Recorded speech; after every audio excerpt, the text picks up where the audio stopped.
За 3 години во сообраќајни несреќи загинале 457 лица, а над 15.000 се здобиле со потешки последици, покажува извештајот на Државниот завод за ревизија.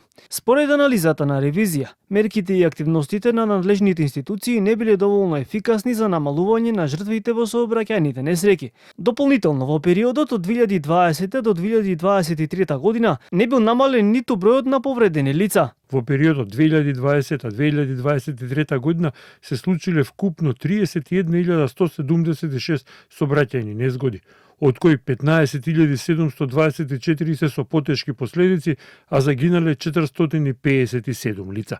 Велат од ревизија, најчестите сообраќајни прекршоци според извештајот се однесувале на брзо возење, поминување на црвено светло, неправилно пристигнување и недавање првенство на минување.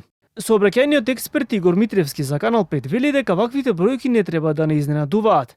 Како за имја додава тој, треба многу да работиме и на свеста кај луѓето за нивното однесување во сообраќајот. Со долгогодишно континуирано посветено работење, сметам дека овој број на жртви во сообраќај ќе го намалиме. Во моментот кога се укина казнените поени, немаме никаков пат на жртвите во сообраќајот. Би требало да се направи некаков регистар за сообраќајни несреќи кој во иднина ќе биде унифициран или ќе биде споен со они параметри кои што се бараат од Европска унија. Со цел намалување на бројот на сообраќајни незгоди и жртви апелираа и од МВР. Во пресред на матурските прослави низ земјава, од Министерството преку промотивно видео порача матурантите да ги остават дома своите автомобили и на прослава да заминат без возило и користење на алкохол и наркотични средства.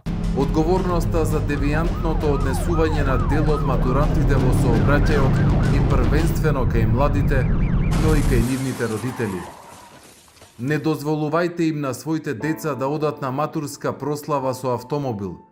Грешките во сообраќајот може да бидат фатални. А токму статистичките податоци на МВР покажале дека во денови кога има матурски прослави, зголемен бил бројот на сообраќајни незгоди, во кои голем дел од учесниците биле матуранти.